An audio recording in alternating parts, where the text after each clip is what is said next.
3 பேருமே பார்த்தானே பிடிக்கிறாங்க.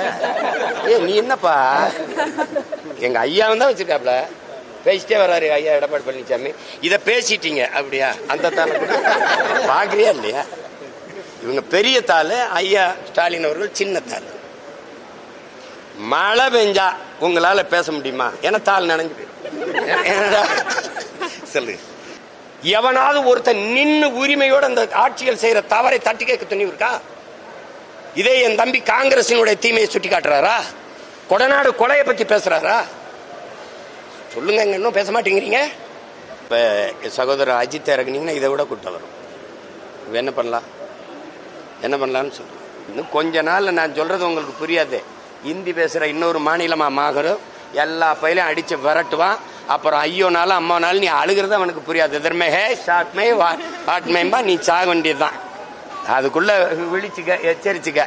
ஒரு ஓட்டை போட்டு நாட்டை கொடுத்துட்டு நிம்மதியாரு. இல்லைன்னு வச்சுக்க, ரோட்ல நின்று எல்லாரும் போராடும்.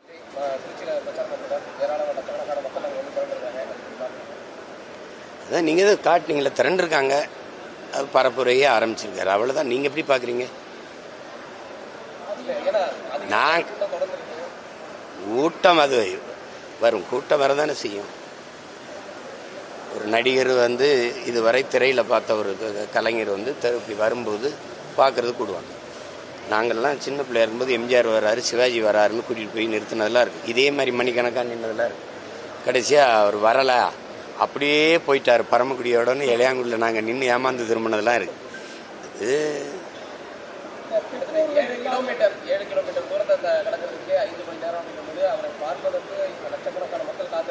அது வரும். இப்ப சகோதரர் அஜித் இறக்குனீங்கன்னா இதை விட கூட்டம் வரும். என்ன பண்ணலாம்னு சொல்றேன். ஐயா ரஜினிகாந்த் வந்திருந்தா இதை விட கூட்டம் வந்துதான் இருக்கும். நயன்தாரா அவர்களை இறக்கி விட்டா இதை விட 2 மடங்கு கூட்டம் தான் வரும். நீங்க அதை கூட்டத்தை பார்க்காது, முன்வைக்கிற கொள்கையை பாருங்க. உருப்படாது. இல்லைன்னா உங்களை மாதிரி ஆளுகள்லாம் சேர்ந்துதான் அந்த நாட்டை நாசமாக்கிட்டே இருக்கிறீங்க. ஒரு செய்தி அறம் சார்ந்து நீங்க நிக்கிறீங்களா?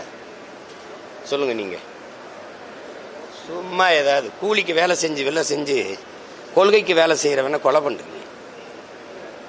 இதுக்கு ஒரு ஊடகம், இதுக்கு ஒரு முதலாளி. எந்த முதலாளியும் நீங்க லாபத்தை வைக்க தான் வேலை செய்றீங்க, மக்கள் சேவைக்கு அனுக்கிறீங்க. அறம் சார்ந்து ஒரு செய்தியை வெளியிடுறீங்கன்னு சொல்லுங்க. உங்க நெஞ்ச தொட்டு சொல்லுங்க. யாராவது சும்மா எதையாவது பேசிட்டு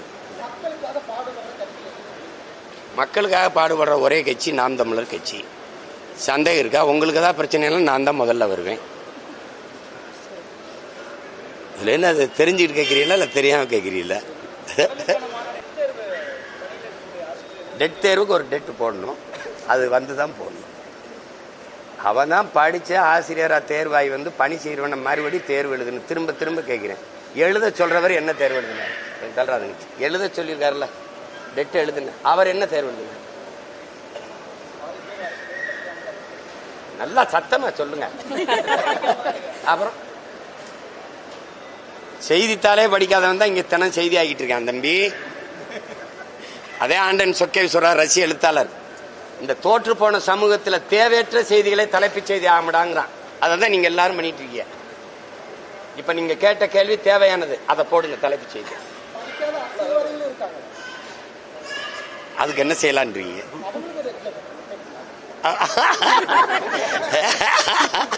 இந்த நாட்டில் யாரும் பிரதமர் முதல்வராக இருக்க மாட்டாங்க, தெரியும் தானே? எத்தனை காலம் ஏமாத்துறாங்க பாருங்க. இவங்க சாதி வாரி கணக்கெடுப்பு குடிவாரியா எண்ணி அவரவர்க்குரிய உரிய பகிர்வை கொடு, உரிமையை கொடுன்னு கேட்கிறோம். இதுக்கு மத்திய அரசு தான் எடுக்கணும்னு சாட்டி விடுது இந்த திராவிட மாடல் ஆட்சி. ஆனா இவங்க கூட்டணி வச்சிருக்கிற கட்சி ஆட்சி தான், இவங்களே வாக்கு கேட்டு நிறுவன ஆட்சி தான் சீதாராமையாவோட ஆட்சி, காங்கிரஸ் ஆட்சி கர்நாடகாவில். இந்த 24க்குள்ள எடுத்து முடிக்கணும்னு சொல்லுது. சாதி வாரி கணக்கெடுப்பு அவனால முடியும், உன்னால முடியாதா? அவனு இதே இந்திய கட்சி தான், அவனால முடியும், உங்களால முடியாதா? அங்க உங்க ஐயா ராமசாமி ஐயா பிறக்கவும் இல்லை, அவன் சமூக நீதினு பேசவும் இல்லை, சாதி வாரி முற்போக்கும் பேசவும் இல்லை, பகுத்தறிவு பேசவும் இல்லை. அவன் எடுக்கிறான். தெலுங்கானா எடுக்குது, பீகார் எடுக்குது. உங்களால எடுக்க முடியாது. எடுத்தா நீ எவ்வளவு காலம் எங்களை ஏமாத்தி தின்றுக்கான்னு தெரிஞ்சிடும். அதானே? இங்க எவனும் கைதட்டி சொல்ல முடியாது. 42 விழுக்காடு இருக்கும், 58 விழுக்காடு இருக்கு. இங்க வாப்பா, அவன் தலைக்கு என்னவோ எண்ணி கொடுன்னு சொன்னா உனக்கு என்ன கஷ்டம்? இன்னும் கொஞ்ச நாள் நான் சொல்றது உங்களுக்கு புரியாது. ஹிந்தி பேசுற இன்னொரு மாநிலமா மாகரும் எல்லா பயிலையும் அடிச்சு விரட்டுவான். அப்புறம் ஐயோனாலும் அம்மானாலும் நீ அழுகிறது அவனுக்கு புரியாது. எதிர்மே ஹே ஷாட்மே வாட்மேம்பா நீ சாக வேண்டியதுதான். அதுக்குள்ள விழிச்சுக்க, எச்சரிச்சுக்க. ஒரு ஓட்டை போட்டு நாட்டை கொடுத்துட்டு நிம்மதியாரு. இல்லைன்னு வச்சுக்க ரோட்ல நின்று எல்லாரும் போராட வேண்டியதுதான். அப்படிலாம் சொல்லலைங்க. பைத்தியக்காரத்தனமே ஏதாவது பேசாதீங்க. நீதிமன்றம் சொல்லிச்சா? ஹலோ, நீதிமன்றம் சொல்லிச்சா?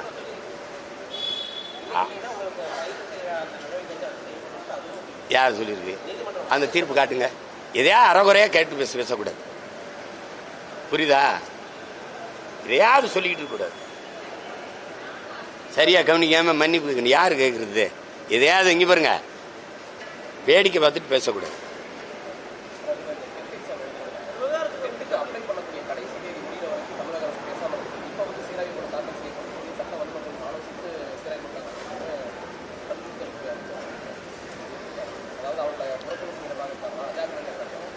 முதல்ல செஞ்சிருக்கணும். அது இதெல்லாம் ஒரு சுமை தானே. ஒவ்வொன்றும் ஒரு வரியை விதிக்கிறது, அப்புறம் அதுக்கு எதிர்ப்பு வந்தோன்னே அதை குறைக்கிறது, ஒரு டெட்டு எழுதுங்கிறது, எக்ஸிட் எழுதுங்கிறது, நீட்டே கொடுமை. அதுக்கப்புறம் எக்ஸிட் எழுதுங்கிறது. தேர்வு தேர்வாலே ஒரு தகுதி வந்துடும். நீங்க எப்படி சொல்றீங்க?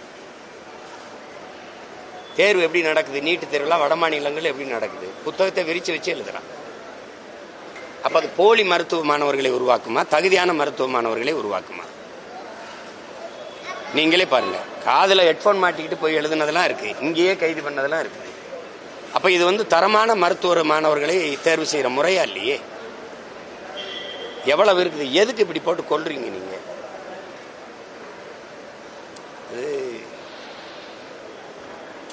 இந்த நாட்டில் பிறந்ததை தவிர இந்த நாட்டு குடிகள் எந்த பாவமும் செய்யல, எந்த பிள்ளையும் செய்யல. ஏன் இந்த கல்வி, இந்த வேலை வாய்ப்பெல்லாம் இந்த நாட்டில் மட்டும் இவ்வளவு பெரிய சுமையா இருக்கு? விரும்பிய கல்வியை கற்க முடியாது, கற்றதுக்கு வேலையை பெற முடியாது. இதெல்லாம் ரொம்ப கொடுமையா இருக்குது. இது சர்வாதிகார ஆட்சி முறைன்னு சொல்லிட முடியாது. இது கொடுங்கோன்மைன்னு தான் சொல்ல முடியும். சர்வாதிகாரம்ங்கிறது ஒரு நேர்மையாளன் சர்வாதிகாரியா தான் இருக்க முடியும். ஆனால் இது சர்வாதிகாரம் இல்லையே, இது கொடுங்கோன்மையா இருக்கு.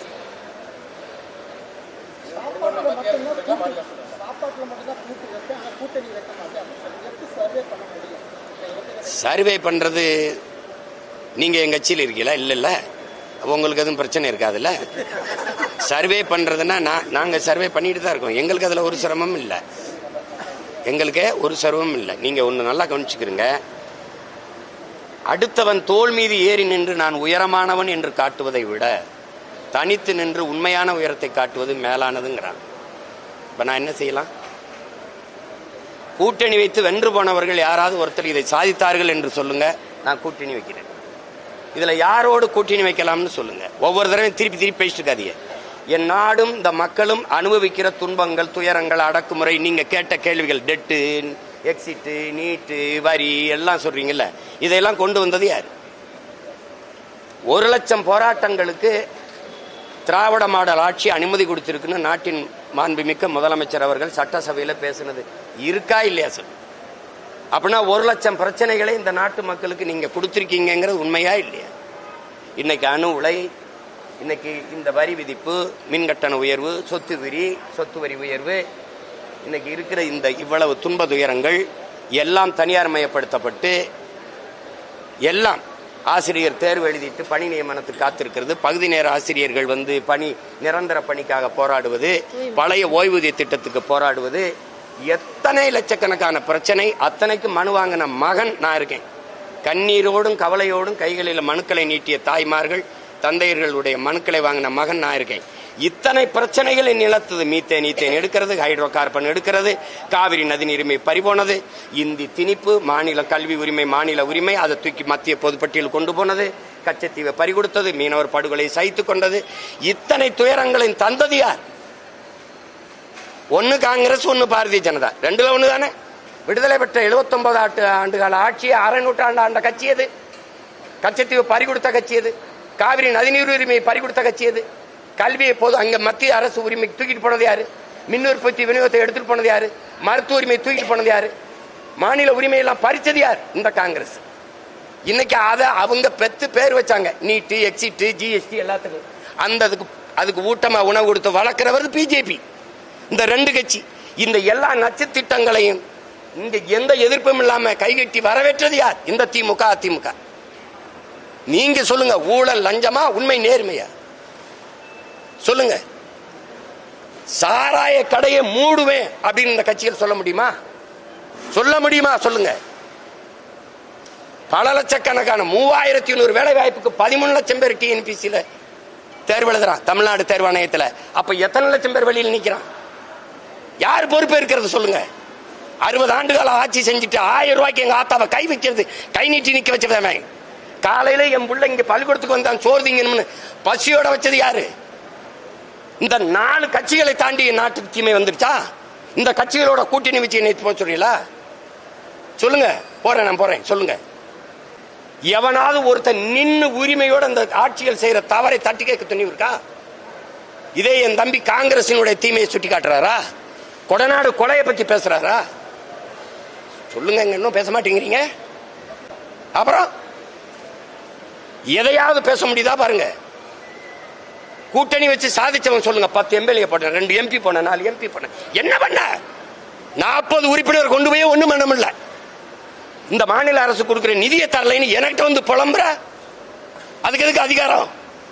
அதுக்கு எதுக்கு அதிகாரம் சொல்லுங்க? எதுக்கு அதிகாரம்? எங்களுக்கு காசு தர மாட்டேங்குது, நாங்க என்ன பண்ண? இதை சொல்றதுக்கா? இதை சொல்றதுக்கு ஒரு அதிகாரம்? எதையாவது பேசிட்டு இருக்காதீங்க. கூட்டணி போ, கூட்டணி போகணும். என்னை எவனுமே கேட்கல கூட்டணி போகாதீங்க.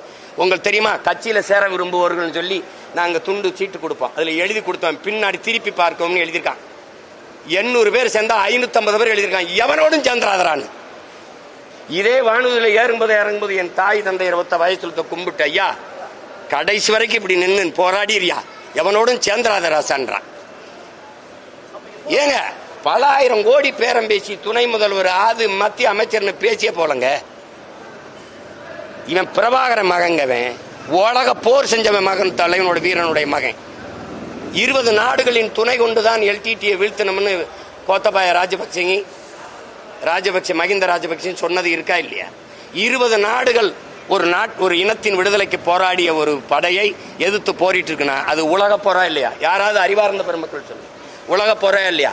இனிமேல் உலக போர் வந்தா 4வது உலக போர், 3வது உலக போரை செய்த ஒப்பற்ற பெரும் வீரன் பிரபாகரனின் மகன் நான். என்னை போய் சமரசம் செய்ய, இவன்ட்ட போய் நில்லு. சரியா? சரியா? நான் கூட்டணி வைக்கல, தோத்து போயிட்டேன். நட்டம் ஏதாவது இருக்கா? நட்டம் ஏதாவது இருக்கா? இருக்கா? என்ன 2000 கோடியை முதலீடு செஞ்சேன் நான். மொத்தமா 3 லட்சம் தான் ஒரு தொகுதிக்கு செலவு பண்ணிருக்கேன். அதுலதான் 36,50,000 ஓட்டை வாங்கி அங்கீகரிக்கப்பட்ட கட்சியா வந்திருக்கேன். அதிகாரம் என்னை விட அதிகாரத்தில் இன்னைக்கு வலிமையா அதிகாரத்தோடு இருக்கிற ஒரு கட்சியை சொல்லு. நான் சொன்னா பரந்தூர்ல விமான நிலையம் கட்டணும், கட்டி காட்டுன்றேன். நான் போராடி 8 வழிச்சாலை நிக்குது. நான் போராடி டங்ஸ்டன் தொழிற்சாலை அரிட்டாப்பட்டில நிக்குது. நான் போராடி பேனா வைக்கல நிக்குது.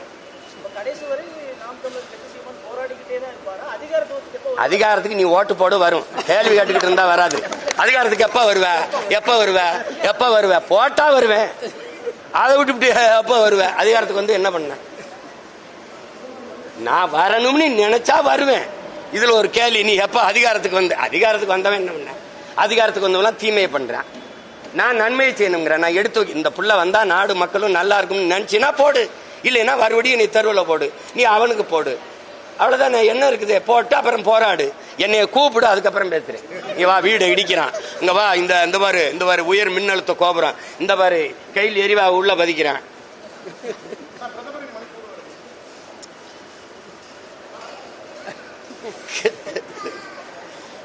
போகணும்னு நினைச்சிருப்பாரு, போயிருப்பாரு. இதெல்லாம ஒரு கேள்வி. பத்தி எரியும் போது தெரியல அமைதியான மணிப்பூர் ஆக்கணும்ட்டு. இப்ப அங்க ஒரு பிரச்சனையும் இல்லை, அதனால உள்ள விட்டு வர. தம்பி, பத்தி எரியும் போது நீங்க போயிருக்கணும்ல. அருணாச்சல பிரதேசம்னு ஒண்ணு இருக்குல்ல, நடு மாநிலம் இருக்குல்ல, அங்க நின்று ஓட்டு கேட்டு வர சொல்லுங்க பாப்போம். ஏன்னா சீனாக்காரன் என்னதுங்கிற மாநிலமே. சிரிக்காதீங்க, உண்மையா இல்லையா? சரி, ஓரத்தில் நின்றுட்டு பேசிட்டு வர்றது. பாகிஸ்தானோட பட்டக்குன்னா போற அறிவிக்கிறீங்கல்ல. ஆபரேஷன் சிந்தூர், இந்தூர். நான் கூட சொன்னேன் ஆபரேஷன் சிந்தூர் அங்கே போட்டீங்க, ஒரு 26 பேர் செத்ததுக்கு 850 பேர் செத்துருக்கமே. ஆபரேஷன் இந்த என்ன சொல்றது இந்தூர் கூட ஒன்னு போட்டு விடுங்க இலங்கை மேல.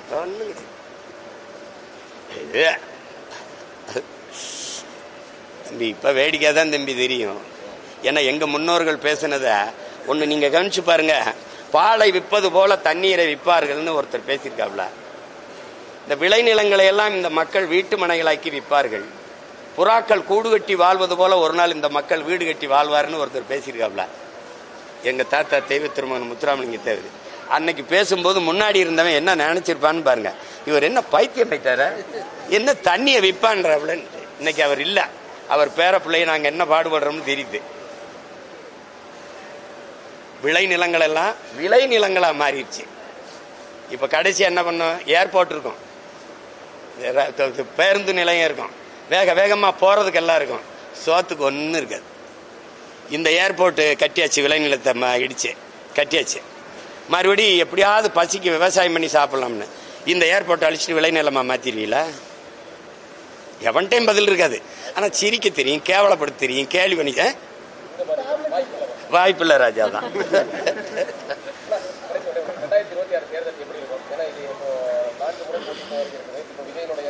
எழுதி வைங்க, எங்க கையில தான் ஆட்டம் இருக்கும்.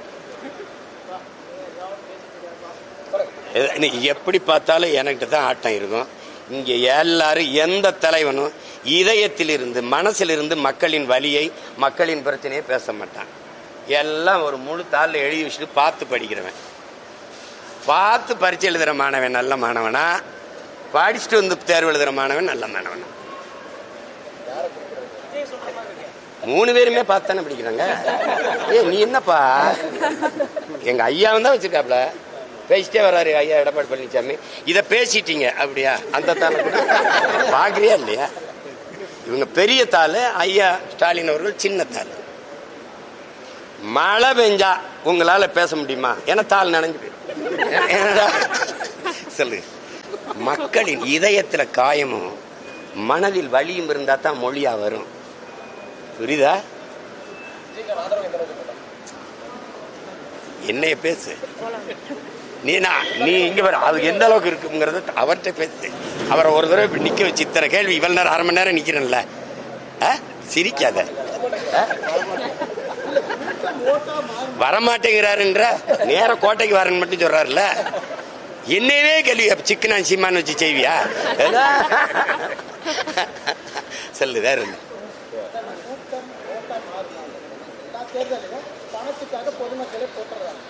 அதை பார்க்க தம்பி மாதிரியே சொல்றேன். ஐ ஆம் வெயிட்டிங். எப்படி பார்த்தாலும் 26 மே மாசம் தெரிஞ்சிடும்ல.